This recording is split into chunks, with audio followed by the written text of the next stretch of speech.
Hello दोस्तों, कैसे हैं आप लोग। स्वागत है आपका अपने YouTube चैनल पे। और सर इस वीडियो में मैं आपसे क्लास 12 चैप्टर 4 डिटरमिनेंट से बात करने वाला हूं। और ये क्वेश्चन बच्चों एरिया ऑफ ट्रायंगल टॉपिक से रिलेटेड है। सो आइए बिना किसी देरी के आरंभ करते हैं। क्वेश्चन है आपका find the equation of the line. Sir आप मुझे लाइन की इक्वेशन बता दो। जॉइनिंग पॉइंट्स ये एंड ये, इन दोनों पॉइंट से ज्वाइन हो रहा है यूजिंग डिटरमिनेंट्स। इसके बाद ही बच्चों कुछ कह रहा है, वो खैर बाद की बात है, पहले यहां तक सॉल्व करता हूं।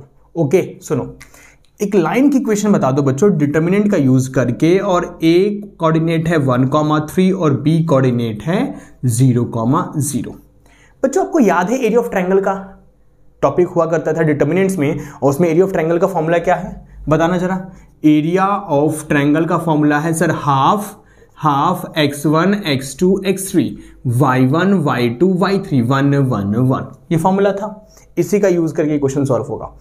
बच्चों क्वेश्चन पे वापस आऊं। दो कोऑर्डिनेट्स थे और वो दोनों दो पॉइंट्स थे, उनके कुछ कोऑर्डिनेट्स थे और वो दोनों पॉइंट कहां पे आपके लाइन पे। और लाइन की क्वेश्चन पूछा बाय यूजिंग डिटरमिनेंट्स। तो मैं लेट कर रहा हूं कि एक पॉइंट सी है और वो कहीं और नहीं है, उस लाइन पे ही है।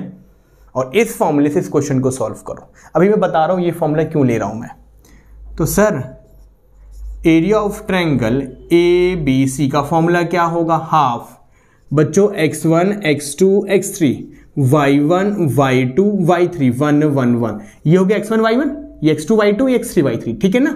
ओके ओए, तो ये ट्रायंगल थोड़ी है सर, कोई ये ट्रायंगल थोड़ी बना रहा है, ठीक है। तो फिर इसका एरिया क्या होगा बच्चों। ये तो कोई एरिया तो कोई स्पेस तो ऑक्यूपाई कर ही नहीं रहा, ये कोई जगह तो घेर ही नहीं रहा। तो इसका एरिया क्या होगा बच्चों, 0 होगा। क्या होगा, 0 होगा। समझ रहे हो ना सर, ये ट्रायंगल थोड़ी है, ये तो लाइन है और कुछ भी एरिया स्पेस ये ऑक्यूपाई नहीं कर रहा, तो इसका एरिया क्या होगा सर, 0 होगा। चलिए इसके बाद सुनो बच्चों कहानी ध्यान से। तो सर ये हो गया 1/2। अच्छा यहाँ पे 0 भी तो लिखो, एरिया है नहीं कुछ तो 0 लिखो। ये हो गया बच्चों 1/2, x1 हो गया ये 0 और ये x, ये हो गया 3 0 और y 1 1 1। इसे सॉल्व कर लीजिए। 2 है इधर, अगर मल्टीप्लाई होगा तो ये 0 हो जाएगा। अब डिटरमिनेंट है आपका, इसे सॉल्व कीजिए 1, ठीक है ना। आपको आता है ना सॉल्व करना, प्लस माइनस प्लस 1 लिख दीजिए।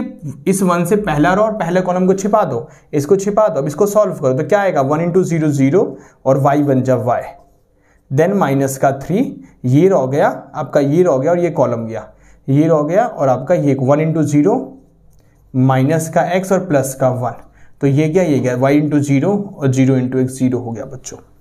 क्लियर यहां तक। अभी सब सॉल्व करते हैं तो माइनस का y माइनस माइनस प्लस का 3x आ गया और 1 × 0 तो 0 ही हो गया, ठीक है। तो फाइनली मेरा इक्वेशन क्या आ रहा है बच्चों, 3x - y = 0। ये आ रही है मेरी लाइन की इक्वेशन।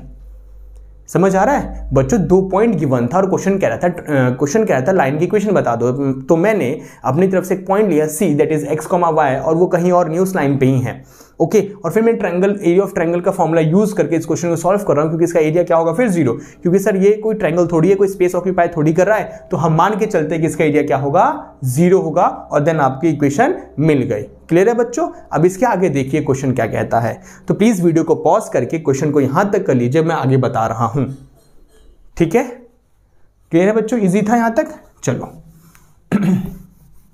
आगे देखिए बच्चों, इसके बाद क्या करना है आपने। क्या कह रहा है सर, मेरी बात सुनाओ भाई। एक ए कोऑर्डिनेट है बच्चों 1,3, बी कोऑर्डिनेट है 0,0 और डी कोऑर्डिनेट है आपका k,0। और क्वेश्चन कह रहा है इसका एरिया जो है ना, एरिया वो मैं बता रहा हूं 3 स्क्वायर यूनिट। इसका एरिया मैं बता रहा हूं, आप मुझे इस वाले k की वैल्यू बता दो। ठीक है सर, बता दूंगा सर। बच्चों फॉर्मूला वही लिखूंगा, हाफ फॉर्मूला वही लिखूंगा। देखो area of triangle ABD half, ये x1 y1, ठीक है, ये हो गया x1 y1, ये हो गया x2 y2 और ये हो गया x3 y3। अब पुट करो, x1 क्या है मेरे पास 1, x2 क्या है मेरे पास 0, x3 क्या है मेरे पास k, और ये हो गया मेरे पास 3 0 3 0 0 0 एंड ये 1 1 1। और बच्चों ट्रायंगल का एरिया क्या है 3, ट्रायंगल का एरिया क्या है 3 बच्चों, 3 नहीं प्लस माइनस 3। क्यों सर, क्यों बच्चों हो सकता है के की वैल्यू कुछ रही होगी, कुछ और जो भी रहा होगा मुझे नहीं पता, बट हो सकता है कि इसका आंसर -3 आया हो, एरिया -3 आया हो। मैथमेटिकली कुछ ऐसे वैल्यूज ले लूँ जिससे एरिया नेगेटिव तो आ सकता है, प्रैक्टिकली पॉसिबल नहीं है, बट मैथमेटिकली कुछ ऐसे कोऑर्डिनेट्स ले लूँ जिससे कि एरिया क्या आ जाएगा मेरा नेगेटिव। समझ में क्या कहना चाहता हूं?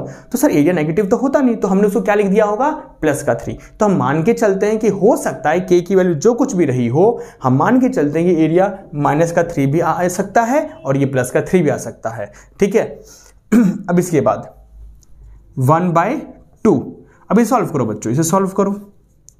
Sir always plus minus plus, तो ये प्लस का 1 है, ये गया 1 × 0, 0 × 1 0, क्लियर है बच्चों। देन -3, ये गया 1 × 0, k 1 जा k, ये आ जाएगा आपका -k।